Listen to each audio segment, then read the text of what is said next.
નમસ્કાર વિદ્યાર્થી મિત્રો, ગુડ મોર્નિંગ. હવે આજે આગળ આપણે 7મા પાઠની અંદર નવો મુદ્દો જોઈએ છીએ, લિટરલ. વિદ્યાર્થી મિત્રો, લિટરલ એટલે શું? તો કે અચળ કિંમત માટે વાપરવામાં આવતા નામને લિટરલ કહેવાય. અંડરલાઈન કરજો, અહીંયા બોર્ડમાં પણ પૂછાય છે. અચળ કિંમત માટે વાપરવામાં આવતું નામ લિટરલ કહેવાય. હવે લિટરલ છે એ 4 પ્રકારના છે જાવામાં. એક તો સંખ્યા, અક્ષર, સ્ટ્રિંગ અને બુલિયન કિંમતો. વિદ્યાર્થી મિત્રો, આમ તમે જો એની વ્યાખ્યા જોવા જાઓ તો આપણને થોડુંક એમ લાગે કે અચળ કિંમત માટે વાપરવામાં આવતું નામ એટલે શું. પણ આપણે સાદી ભાષામાં કહીએ તો તમે કોઈ પણ ચલને જે કિંમત આપો છો તો એ કિંમતને લિટરલ કહેવાય. દાખલા તરીકે જો અહીંયા આપણે એક ચલ ધાર્યો ઇન્ટીજર પ્રકારનો, ઇન્ટીજર a = 5. તો એની અંદર જે આ 5 છે, આ 5 છે એ શું કહેવાય? લિટરલ. શું કહેવાય એને? લિટરલ. અને આપણને ખબર છે કે આ a માટેની અચળ કિંમત છે.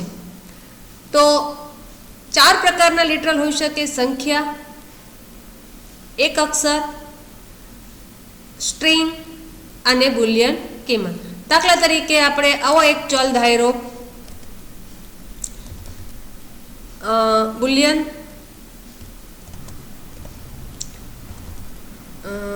આવો એક આપણે ચલ ધારીએ છીએ બુલિયન b = ટ્રુ. તો આ ટ્રુ છે એ લિટરલ કહેવાય. શું કહેવાય એને? લિટરલ. તો અચળ કિંમત માટે વાપરવામાં આવતા નામને લિટરલ કહેવાય. લિટરલ 4 પ્રકારના હોય: અક્ષર, સ્ટ્રિંગ, બુલિયન અને કેરેક્ટર, એક અક્ષર, અને સંખ્યા, અક્ષર, સ્ટ્રિંગ અને બુલિયન કિંમત. હવે વિદ્યાર્થી મિત્રો, સૌથી પહેલાં જે સંખ્યા છે એ આપણે જોઈએ. તો હવે સંખ્યાને ન્યુમરિક લિટરલ કહેવાય. શું કહેવાય? Numeric literal. જે પૂર્ણાંક અને અપૂર્ણાંક બંને પ્રકારની સંખ્યા દર્શાવવા માટે ન્યુમરિક લિટરલનો ઉપયોગ થાય. દાખલા તરીકે 157 છે અથવા તો 17.42 છે, આ પૂર્ણાંક સંખ્યા કહેવાય, આ અપૂર્ણાંક સંખ્યા કહેવાય. તો ન્યુમરિક લિટરલ છે એ પૂર્ણાંક સંખ્યા અને અપૂર્ણાંક સંખ્યા દર્શાવવા માટે એનો ઉપયોગ થાય. વિદ્યાર્થી મિત્રો, પહેલાં આપણે પૂર્ણાંક સંખ્યા, જેને ઇંગ્લિશમાં ઇન્ટીજર લિટરલ કહેવાય. શું કહેવાય એને? Integer literal. તો ઇન્ટીજર લિટરલ છે એનો ઉપયોગ પૂર્ણ સંખ્યા દર્શાવવા માટે થાય છે. જાવાની અંદર ઇન્ટીજર પ્રકાર પૂર્ણાંક સંખ્યા તરીકે સંખ્યા છે, દશાંશ સંખ્યા પણ હોઈ શકે જેનો બેઝ 10 હોય, અષ્ટાંકી સંખ્યા પણ હોઈ શકે, 16 અંકી સંખ્યા પણ હોઈ શકે અને યુનિકોડ ઇન્ટીજર લિટરલ પણ હોઈ શકે. વિદ્યાર્થી મિત્રો, આપણે સામાન્ય રીતે વ્યવહારની અંદર જે સંખ્યા પદ્ધતિનો ઉપયોગ કરીએ છીએ દશાંશ સંખ્યા પદ્ધતિ છે, જેની અંદર 10 ચિહ્નોનો ઉપયોગ થાય છે 0 થી 9. જ્યારે કમ્પ્યુટરની અંદર 16 અંકી, અષ્ટાંકી, દ્વિઅંકી જેવી સંખ્યા પદ્ધતિઓનો પણ ઉપયોગ થાય છે. એના નામ મુજબ જ અષ્ટાંકીના અંક 8 હોય, 16 અંકીના અંક 16 હોય, દ્વિઅંકીના અંક 2 હોય. આ રીતે દરેકની અંદર સંખ્યા હોય છે. અષ્ટાંકીની અંદર 0 થી 7. વિદ્યાર્થી મિત્રો, 16 અંકીમાં 16 અંક હોય, 0 થી 9 અને બાકી A B C D E F. A માટે 10, B માટે 11, C માટે 12, D ની કિંમત 13, E ની કિંમત 14 અને F ની કિંમત 15. આ રીતે. અને દ્વિઅંકીમાં 2 જ અંક હોય છે, 0 અને 1. અહીંયા અંડરલાઈન કરજો. સામાન્ય રીતે પૂર્ણાંક સંખ્યા દર્શાવવા માટે સંખ્યા જેમ કે 4 હોય, કોઈ 157, 17,777, -32. અહીંયા એના કદ પ્રમાણે આપણે એની ડેટા ટાઈપ પસંદ કરવી પડે. બાઇટ છે, શોર્ટ છે અથવા તો ઇન્ટીજર છે, જે ડેસિમલ એટલે કે દશાંશ ઇન્ટીજર લિટરલ હોય દશાંકી સંખ્યા પદ્ધતિના. વિદ્યાર્થી મિત્રો, ઇન્ટીજર કરતાં જો મોટી સંખ્યા હોય તો એ આપોઆપ લોંગ બની જાય છે. કેવી બની જાય છે? લોંગ. હવે આપણે નાની સંખ્યા હોય અને એને જો લોંગ બનાવવા માંગતા હોઈએ તો શું કરવાનું? નાની સંખ્યાની પાછળ એલ નાનો અથવા એલ મોટો લખી અને લોંગ બનાવી શકાય. દાખલા તરીકે 4L. તમને પરીક્ષામાં પૂછાય આવી રીતે કે 4L કે 10L કે 25L એ ડેટા પ્રકાર કયો છે? તો આપણે શું લખવું પડે? Long integer. શું કહેવું પડે? લોંગ ઇન્ટીજર નહીં, ખાલી લોંગ. લોંગ પૂર્ણાંક સંખ્યા જેની કિંમત 4 છે. પછી પૂર્ણાંક સંખ્યા હોય પણ ઋણ હોય તો એની આગળ આપણે કઈ નિશાની મૂકવી પડે? માઇનસની નિશાની મૂકવી પડે. હવે વિદ્યાર્થી મિત્રો, દાખલા તરીકે જો એક સંખ્યા આપેલી છે 5, પાંચ સંખ્યા આપેલી છે, તો હવે 5 છે એ દશાંશ સંખ્યા પદ્ધતિની અંદર પણ 5 ચિહ્ન 5 અંક હોય છે. અષ્ટાંકીની અંદર એ 5 આવે છે અને 16 અંકીની અંદર પણ 5 આવે છે. તો હવે કઈ સંખ્યા પદ્ધતિનો છે એ આપણે જાણવું હોય તો કેવી રીતે ખબર પડે? તો જો અહીંયા આપણે લખીએ છીએ ખાલી 5 હોય તો સમજવાનું કે એ દશાંશ સંખ્યા પદ્ધતિનો 5 છે. પણ જો એ અષ્ટાંકીનો 5 હોય તો આપણે આવી રીતે લખવું પડે 0, 5. તો એ કઈ સંખ્યા પદ્ધતિના 5 કહેવાશે? અષ્ટાંકીના. હવે વિદ્યાર્થી મિત્રો, એ 16 અંકીનો છે એવું દર્શાવવા માટે શું કરવું પડે? તો આગળ 0 અને x, પછી નાનો અથવા મોટો તમે લખી શકો x. તો 0x5, તો આ 16 અંકી સંખ્યા પદ્ધતિનો અંક થયો કહેવાય. વિદ્યાર્થી મિત્રો 2 છે, સોરી, માની લો કે કોઈ એક સંખ્યા 1 છે તો ખાલી 1 હોય તો દશાંશ સંખ્યા પદ્ધતિ, 0, 1 હોય તો અષ્ટાંકી, ત્યારબાદ 0x1 હોય તો 16 અંકી અને 0b હોય તો દ્વિઅંકી. આ રીતે જુદી જુદી સંખ્યા પદ્ધતિને ઓળખવા માટે આગળ પૂર્વક તરીકે અષ્ટાંકીમાં 0 મૂકવામાં આવે છે, 16 અંકીમાં 0x મૂકવામાં આવે છે અને દ્વિઅંકીમાં 0b મૂકવામાં આવે છે. હવે અહીં અંડરલાઈન કરજો. દશાંકીની આપણે દશાંશ સંખ્યા પદ્ધતિની વાત કરી. હવે અષ્ટાંકી સંખ્યા ફક્ત 0 થી 7 અંકનો ઉપયોગ કરે છે અને જાવામાં ન્યુમરિક લિટરલ આગળ 0 લખવાથી તે સંખ્યા અષ્ટાંકી ગણવામાં આવે છે. હવે જો અહીંયા તમને કીધું છે કે 045 લિટરલ, 045 એટલે 0 આગળ છે એટલે અષ્ટાંકીનો અંક છે જેની દશાંશ કિંમત 37 છે. દશાંશ કિંમત શું છે? 37 છે. વિદ્યાર્થી મિત્રો, અહીંયા અષ્ટાંકીમાંથી દશાંકીમાં રૂપાંતરણ કરવા માટે ઘાતની રીતનો ઉપયોગ કરવામાં આવે છે, જે આપણે જોઈએ. જો અહીંયા આપણે કીધું છે ને કે 45 સંખ્યા છે એનું આ અષ્ટાંકી સંખ્યા પદ્ધતિ છે.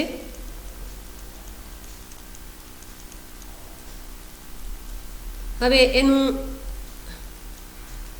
દશાંશ સંખ્યા પદ્ધતિમાં શું કીધું છે આપણને? 37. વિદ્યાર્થી મિત્રો, અહીંયા રીત એવી છે, ઘાતની રીત 45, ડાબી બાજુથી જમણી બાજુથી 0 ઘાત 1, આ રીતે જેમ જેમ સંખ્યા હોય એમ આગળ આગળ એક ઘાત આપણે વધારતી જવાની. વિદ્યાર્થી મિત્રો, અષ્ટાંકી સંખ્યા પદ્ધતિનો બેઝ આપણે 8 કીધો, એટલે 4 × 8 ની 1 ઘાત વત્તા 5 × 8 ની 0 ઘાત. 8 ની 1 ઘાત એટલે 8, 8 × 32 પ્લસ કોઈપણની 0 ઘાત એટલે 1, 5 × 1 5 બરાબર 37. આ રીતે ઘાતની રીતથી કોઈ પણ એક સંખ્યા પદ્ધતિ છે એનું બીજી સંખ્યા પદ્ધતિમાં રૂપાંતરણ થાય. વિદ્યાર્થી મિત્રો, અહીંયા જે 37 છે એનું તમારે અષ્ટાંકી કરવું હોય તો એને ભાગવાની રીત છે. 8 વડે આપણે ભાગવાનું. 8 ચોક 32. કેટલી શેષ વધી? 5. 8 ભાગ નહીં ચાલે એટલે 0, જે વધે એ શેષ. હવે નીચેથી ઉપરની તરફ લેવાનું એટલે 4 અને 5. આ રીતે એક સંખ્યા પદ્ધતિમાંથી બીજી સંખ્યા પદ્ધતિમાં સંખ્યાનું રૂપાંતરણ થઈ શકે. તો આ રીતે અષ્ટાંકી સંખ્યા હોય તો એને દર્શાવવા માટે આગળ 0 લખવામાં આવે છે. હવે આપણે આગળ 16 અંકી સંખ્યા પદ્ધતિ છે એની વાત કરીએ તો એમાં 16 અંકનો ઉપયોગ થાય છે.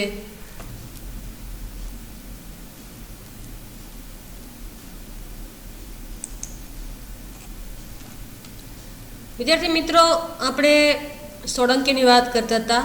તો સોળંકી સંખ્યા પદ્ધતિની અંદર અંડરલાઇન કરજો તમે, આપણે 16 અંકનો ઉપયોગ થાય છે, જેની અંદર 0 થી 9 અને A B C D E F.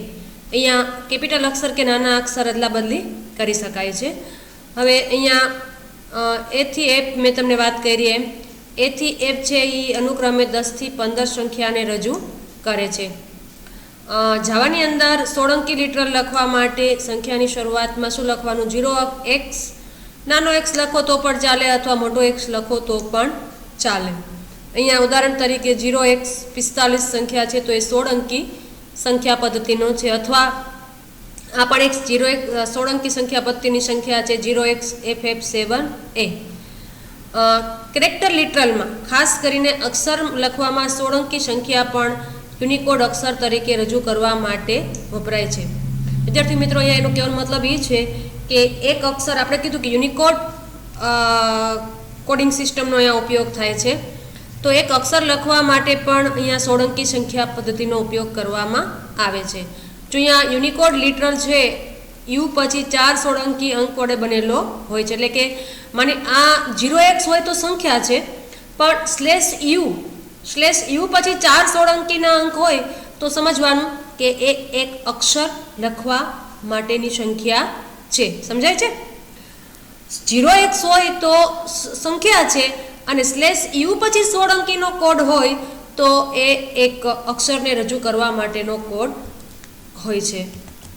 જો અહીંયા આ રીતે એક 16 અંકીનો કોડ લખેલો છે /u00E9, આ કેરેક્ટર લિટરલ છે અને એ શું કહે છે?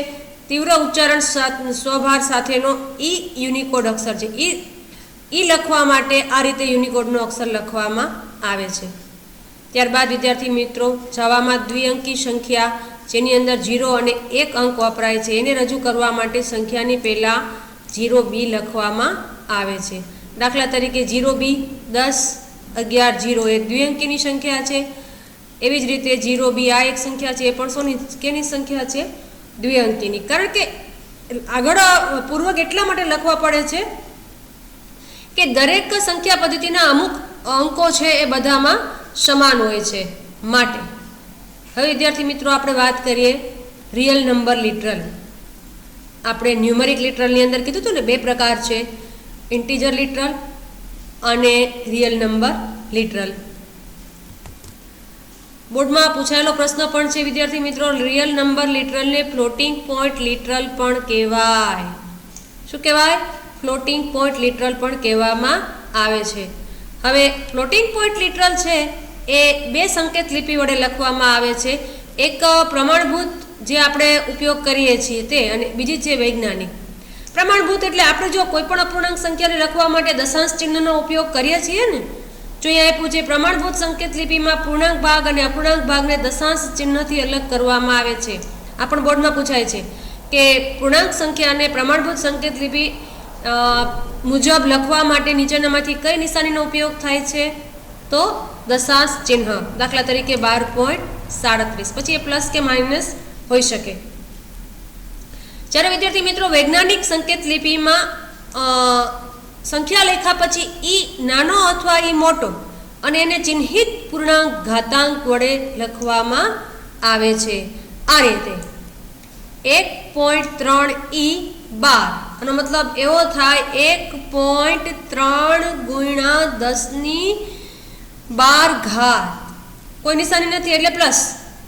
ઈ એટલે એક્સપોનેન્ટ, ઘાત દર્શાવવા માટે ઈનો ઉપયોગ થાય છે. જો અહીંયા પછી બીજું આપ્યું છે 12.3737 E-108, તો એનો મતલબ શું છે? 12.3737 ગુણ્યા 10⁻108. અહીંયા ઈ જો E12, E108 એ 10નો ઘાતાંક દર્શાવે છે. અહીંયા તમને કીધું છે 1.3 E12 એટલે 1.3 વખત 10⁻12.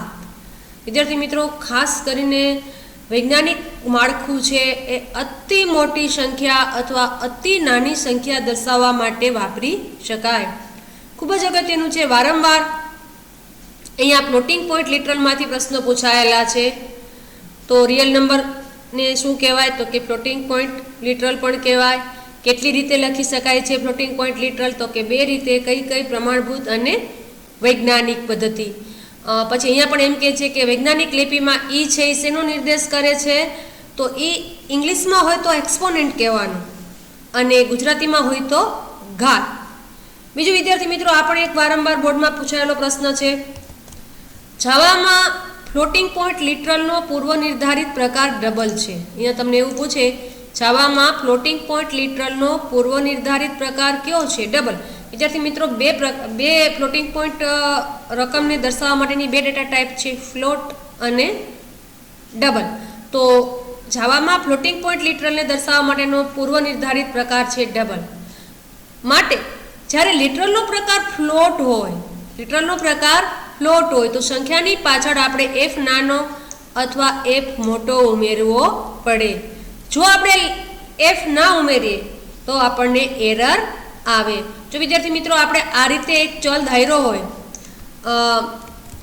ફ્લોટ એ ઇક્વલ 5.5, જો તમે આવી રીતે ઉપયોગ કરશો તો એરર આવશે. પણ તમારે ફ્લોટ તમારી ડેટા ટાઈપ હોય એટલે સંખ્યાની પાછળ એફ આપણે લખવો પડે, નહીં તો આપણને એરર આવશે. જો અહીંયા એનો નાનકડો એવો પ્રોગ્રામ આપેલો છે. રેટ નામનો એક ચલ ધારેલો છે જેની ડેટા પ્રકાર ફ્લોટ છે. અહીંયા 10.2 આપેલી છે કિંમત. પછી એક ડબલ પ્રકારનો ચલ ધારેલો છે એએમટી ડોલર, જેની કિંમત 10,000 આપેલી છે. હવે જો એમાઉન્ટ ઇક્વલ રેટ ગુણ્યા પાછું એએમટી નવી કિંમત શોધવા માટે ગુણાકાર કર્યો તો અહીંયા આપણને જો એરર આવી possible loss of precision found double, એટલે આપણે અહીંયા પહેલાં શું કરવું પડે? એફ કરવો પડે. તો ખાસ ધ્યાન રાખવાનું, ફ્લોટ પ્રકારનો ચલ ધારેલો હોય તો લિટરલની પાછળ એફ લખવો ફરજિયાત છે. વિદ્યાર્થી મિત્રો આપણે એનું એક ઉદાહરણ નાનું એવું જોઈ લઈએ. નવી ફાઇલ બનાવીએ જાવાનો પ્રોગ્રામની. જાવા ક્લાસ વ્યાખ્યાયિત કરવા માટે ક્લાસ કીવર્ડ આપણા ક્લાસનું નામ રાખીએ છીએ આપણે કેપિટલ બી, ક્લાસનો બ્લોક, ત્યારબાદ main method, public, static, void main, string, ચોરસ કૌંસ, args આર્ગ્યુમેન્ટ્સ. હવે મેઇન મેથડના બ્લોકમાં આપણે એક ચલ ધારીએ છીએ ફ્લોટ એ ઇક્વલ 5.5,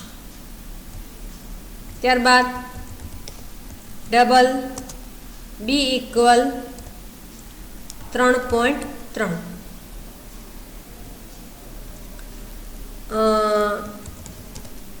અથવા તો હવે બીની જ નવી કિંમત આપણે લેવી છે તો બી ઇક્વલ આવું એક પદાવલી આપણે લખી શકીએ, બી ઇક્વલ એ ગુણ્યા બી. હવે એને આપણે છપાવીએ system dot out dot print કૌંસની અંદર બી કૌંસ, મેઇન મેથડનો બ્લોક, ક્લાસનો બ્લોક. હવે એને આપણે સેવ કરી લઈએ. પહેલાં આપણે એને ફાઇલનું નામ આપશું બી, ક્લાસના નામ સમાન હોય માટે સેવ. હવે એને આપણે કમ્પાઇલ કરીશું. વિદ્યાર્થી મિત્રો અહીંયા આપણો કમ્પાઇલ થશે નહીં. જો અહીંયા આપણે એરર આવે છે type mismatch can not convert from double to float. એટલે હવે આપણે અહીંયા એરર આવે છે તો હવે આપણી ભૂલ છે. આપણને ખબર છે કે ફ્લોટ ડેટા ટાઈપ હોય તો પાછળ આપણે એફ લખવો પડે, પછી એ નાનો હોય કે મોટો. હવે એને આપણે સેવ કરી દઈએ અને પછી આપણે કમ્પાઇલ કરીએ. જો હવે આપણી ફાઇલ સક્સેસફુલી કમ્પાઇલ થઈ ગઈ અને એ રન પણ થશે. બેયનો ગુણાકાર પણ આપણને જોવા મળશે 18.15. તો ખાસ ધ્યાન રાખવાનું, ફ્લોટ પ્રકારનો ડેટા ચલ ડિક્લેર કરો તો લિટરલી પછી એફ નાનો અથવા એફ મોટો આપણે લખવો પડે. તો અહીંયા વિદ્યાર્થી મિત્રો આપણે ન્યુમેરિક લિટરલ પૂરા થાય છે, જેના 2 પ્રકાર છે, ઇન્ટેજર લિટરલ અને રિયલ નંબર અથવા તો ફ્લોટિંગ પોઈન્ટ લિટરલ. ત્યારબાદ બીજો લિટરલ છે બુલિયન લિટરલ. વિદ્યાર્થી મિત્રો, બુલિયન પ્રકાર માટે સ્પષ્ટ રીતે બે લિટરલ છે, ટ્રુ અને ફોલ્સ. આ લિટરલને તમારે અવતરણ ચિહ્નની અંદર નથી ટાઈપ કરવાનો, અવતરણ વગર ટાઈપ કરવાનો છે. અંડરલાઈન કરજો અહીંયા. બુલિયન પ્રકાર માટે સ્પષ્ટ રીતે બે લિટરલ છે, ટ્રુ અને ફોલ્સ. અને અહીંયા ટ્રુ અને ફોલ્સ જ લખવામાં આવે છે. અમુક ભાષા હોય છે તો એમાં ટ્રુને 0 સિવાયની અને એવી રીતે કોઈ અંક પણ એનો ઉપયોગ થાય છે ટ્રુ ફોલ્સ દર્શાવવા માટે. જો અહીંયા આપણને કીધું છે કે સી ભાષામાં 0 ને ફોલ્સ તરીકે અને 0 સિવાયની કિંમતને ટ્રુ તરીકે ગણવામાં આવે છે, પરંતુ જાવામાં ટ્રુ અને ફોલ્સ લિટરલ કોઈ આંકડાકીય કિંમત સાથે સંકળાયેલા નથી. ટ્રુ દર્શાવવા માટે ટ્રુ લખવાનું અને ફોલ્સ દર્શાવવા માટે ફોલ્સ. ખાસ ધ્યાન રાખવાનું, અવતરણમાં લખવાનું છે નહીં. એ તમને પ્રશ્ન પૂછાય, બુલિયન લિટરલ માટે કેટલા લિટરલ હોય છે સ્પષ્ટ રીતે? તો 2, ટ્રુ અને ફોલ્સ. ત્યારબાદ વિદ્યાર્થી મિત્રો, કેરેક્ટર લિટરલ. એક અક્ષરને દર્શાવવા માટે કેરેક્ટર લિટરલનો ઉપયોગ થાય છે, એ આપણે જોઈએ. હવે કેરેક્ટર લિટરલ, એક અક્ષરને દર્શાવવા માટે કેરેક્ટર લિટરલનો ઉપયોગ થાય છે. અને અંડરલાઈન કરજો, કેરેક્ટર લિટરલને સિંગલ કોમામાં લખવામાં આવે છે. કેરેક્ટર લિટરલને એક અવતરણ ચિહ્ન વચ્ચે એક અક્ષર દ્વારા જણાવવામાં આવે છે. દાખલા તરીકે એ, હેઝ, 3. અને આ જે એક અક્ષર હોય છે એને 16 બીટ યુનિકોડ કેરેક્ટર સંગ્રહ તરીકે સંગ્રહ કરવામાં આવે છે. વિદ્યાર્થી મિત્રો, અહીંયા તમને એમ પણ પ્રશ્ન પૂછાય, કેરેક્ટર લિટરલને શેમાં આવરીને લખવામાં આવે છે? તો સિંગલ અવતરણની અંદર. તમે આ રીતે કેરેક્ટર લિટરલ છે લખી શકો. કેરેક્ટર લિટરલ માટેનો ડેટા પ્રકાર છે CHAR, A equal single comma, has single comma. આ રીતે એક અક્ષર સંગ્રહ કરે છે કેરેક્ટર લિટરલ. તો આ રીતે આપણે દર્શાવી શકીએ. હવે વિદ્યાર્થી મિત્રો, અમુક વિશિષ્ટ અક્ષરો માટે વિશેષ લિટરલ છે જે એક અક્ષર દર્શાવે છે, જેને એસ્કેપ કેરેક્ટર પણ કહેવાય. આ વર્ષે તો આપણા અભ્યાસક્રમમાંથી એ નીકળી ગયા છે, પણ છતાંય આપણે એ જોઈ લઈશું, તમને આગળ તકલીફ ના પડે. જો /n એ નવી લાઈન, આના પ્રેક્ટિકલ પણ થશે એટલા કરશું આમાંથી. /n નવી લાઈન માટે. ટી છે એ ટેબ દર્શાવવા માટે. ટેબ એટલે ટી કરશો એટલે પછીનો શબ્દ છે એ 5 સ્પેસ દૂર ખસી જશે. બી છે એ બેકસ્પેસ દર્શાવવા માટે. આર છે એ કેરેજ રિટર્ન માટે. એફ છે એ નવા પેજ ફોર્મ ફીડ માટે. તમારે કોઈ શબ્દની પાછળ બેકસ્લેશ કેરેક્ટર ઉમેરવું હોય તો એના માટે ડબલ સ્લેશ. સિંગલ કોમા દર્શાવવા માટે સ્લેશ, સિંગલ. જો આ બધા એક એક અક્ષર છે એની આગળ સ્લેશ આવશે, બેકસ્લેશ આવશે, માટે એને બેકસ્લેશ કોડ પણ કહેવાય છે, અથવા તો એસ્કેપ કેરેક્ટર પણ કહેવાય છે. પછી ડબલ કોડ દર્શાવવા માટે બેકસ્લેશ, ડબલ કોડ. પછી અહીંયા તમને આ આપેલા છે પણ આપણને એ બરોબર કામ નથી કરતા. પ્રેક્ટિકલી આપણે જોવા જઈએ તો એ કામ કરતા. જો સ્લેશ પછી ડી, અહીંયા character represented by 3 octal digit, એટલે 3 આંકડાનો અષ્ટાંકી અંક દર્શાવવા માટે. આ ડીની જગ્યાએ તમારે 0 થી 7 સુધીની કોઈ પણ સંખ્યા દર્શાવવાની રહેશે, પણ એ પ્રેક્ટિકલી આપણે દર્શાવી શકીશું નહીં, એ કાર્ય કરતું નથી, કોઈ પણ મિસ્ટેક હશે. ત્યારબાદ XDD, એ તમને શું કહે છે? Hexadecimal digit, 2 hexadecimal, 2 16 અંકી. હેક્સાડેસિમલ એટલે 16 અંકી. 16 અંકીને અંગ્રેજીમાં હેક્સાડેસિમલ કહેવાય, અષ્ટાંકીને ઓક્ટલ કહેવાય, અને દ્વિઅંકીને બાઇનરી કહેવાય, ને દશાંકીને ડેસિમલ કહેવાય. તો હેક્સાડેસિમલ 16 અંકીના 2 અંક લખવા માટે x લખી અને 0 થી 9 અથવા a થી f સુધીનો કોઈ પણ અંક લખી અને તમે સંખ્યા 16 અંકીની 2 આંકડાની સંખ્યા દર્શાવી શકો. ત્યારબાદ /u 4 વખત ડી છે, એ કોઈ પણ યુનિકોડ અક્ષર દર્શાવવા માટે તમે એનો ઉપયોગ કરી શકો, અને 4 ડીની જગ્યાએ તમે 16 અંકીના અંક લખી શકો, કોઈ પણ 0 થી 9 અને a થી f સુધીમાંથી કોઈ પણ. આ વિદ્યાર્થી મિત્રો, આપણે લિટરલ પૂરું થશે પછી એમાંથી થશે એટલા પ્રેક્ટિકલ કરીને હું તમને બતાવીશ. ત્યારબાદ ચોથો પ્રકાર છે લિટરલનો સ્ટ્રિંગ. સ્ટ્રિંગ એટલે અક્ષરોની શ્રેણી. અંડરલાઈન કરજો. જાવામાં અન્ય બધા ડેટા પ્રકારોને પ્રિમિટિવ ડેટાને બદલે ઓબ્જેક્ટ રૂપમાં હોય છે. પ્રિમિટિવ એટલે પ્રાથમિક ડેટા પ્રકાર. પ્રાથમિક ડેટા પ્રકાર આપણે જોઈ ગયા ને કે 8 ડેટા ટાઈપ છે, જે 4 પ્રકારની કિંમતનો સંગ્રહ કરવા માટે ડેટા ટાઈપનો ઉપયોગ થાય છે, જેમાં સંખ્યામાં પૂર્ણાંક સંખ્યા, અપૂર્ણાંક સંખ્યા, એક અક્ષર અને બુલિયન કિંમત. આ 4 પ્રકારની કિંમતનો સંગ્રહ જે 8 ડેટા ટાઈપ છે એ કરી શકે છે. આ સિવાયના પણ ડેટા હોઈ શકે, માત્ર 4 જ ડેટા પ્રકાર ન હોઈ શકે. પૂર્ણાંક, અપૂર્ણાંક, એક અક્ષર અને બુલિયન સિવાયના પણ ડેટા પ્રકાર હોઈ શકે.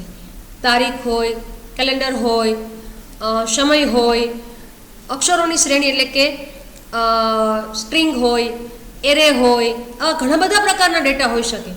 તો વિદ્યાર્થી મિત્રો, પ્રિમિટિવ જે પ્રાથમિક ડેટા પ્રકાર છે એ સિવાયનો કોઈ પણ ડેટા હોય તો એને અહીંયા ઓબ્જેક્ટ સ્વરૂપે જોવામાં આવે છે. તો અહીંયા આપણે કીધું છે કે જાવામાં અન્ય બધા ડેટા પ્રકારો પ્રિમિટિવ ડેટાને બદલે ઓબ્જેક્ટ રૂપમાં હોય છે. અહીંયા તમને એ કીધું છે આપણે હમણાં થોડા સમય માટે આના વિશે વિચારવાનું છે નહીં. અત્યારે ખાલી તમે એટલું જ વિચારો, સ્ટ્રિંગ એટલે અક્ષરોની શ્રેણી. હેલો સ્ટુડન્ટ, આ સ્ટ્રિંગ થઈ.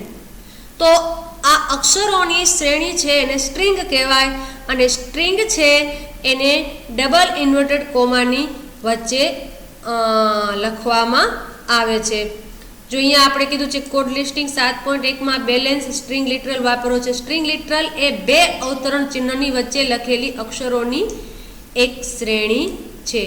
વિદ્યાર્થી મિત્રો, ક્યારેય પણ આપણે કોઈ પણ અક્ષરોની શ્રેણી છપાવવી હોય તો આપણે જે સબરૂટીન છે system.out.print અથવા તો system.out.println એના કાઉન્સમાં આપણે ડબલ ઇન્વર્ટેડ કોમાની અંદર જે કાંઈ પણ જેવી રીતે તમે અક્ષરોની શ્રેણી લખશો એ આપણને પ્રિન્ટ થઈને મળશે. તો અત્યારે આપણે એટલું ખાસ યાદ રાખો કે સ્ટ્રિંગ લિટરલ છે એ ડબલ અવતરણ ચિહ્નની વચ્ચે લખાયેલી અક્ષરોની શ્રેણી છે. સ્ટ્રિંગની અંદર વિશિષ્ટ અક્ષરો કોષ્ટક 7.2 જે દર્શાવ્યા છે ઊંધા સ્લેશ વાપરીને એ પણ રજૂ કરી શકાય છે. જે બેક સ્લેશ હમણાં જ આપણે કીધું ને અહીંયા ઉપર આગળ, એ પણ વાપરી શકાય છે. જો અહીંયા કે છે ઉદાહરણ આપ્યું છે મેની કોંગ્રેચ્યુલેશન્સ. સ્ટ્રિંગ આપવા માટે આપણે સ્ટ્રિંગ લિટરલ મેની પછી સ્લેશ કરી અને ડબલ ઇન્વર્ટેડ કોમામાં કોંગ્રેચ્યુલેશન્સ પછી સ્લેશ કરી અને ટાઈપ કરવું પડે. વિદ્યાર્થી મિત્રો, બીજું એક અહીંયા ઉદાહરણ આપ્યું છે this string brought you by Java U2122. આ 2122 છે એ ટ્રેડમાર્કનું ચિહ્ન TM બનાવશે. અહીંયા પરીક્ષામાં પૂછાય TM માટે યુનિકોડ કોડ કયો કહેવાય, તો /U2122. પ્રેક્ટિકલી હું તમને નહીં દર્શાવી શકું કારણ કે પ્રેક્ટિકલી એ કાર્ય કરતું નથી. તો આ રીતે વિદ્યાર્થી મિત્રો આપણે આજે લિટરલ ભણ્યા. અચળ કિંમતને આપવામાં આવતા નામને લિટરલ કહેવાય. જાવામાં 4 પ્રકારના લિટરલની આપણે વાત કરી: સંખ્યા, એક અક્ષર, બુલિયન કિંમત અને સ્ટ્રિંગ. એક વખત વિદ્યાર્થી મિત્રો લેક્ચર જોઈ અને થોડુંક વાંચી લેજો તો તમને વધારે સરળતાથી એ ખ્યાલ આવશે. ધન્યવાદ.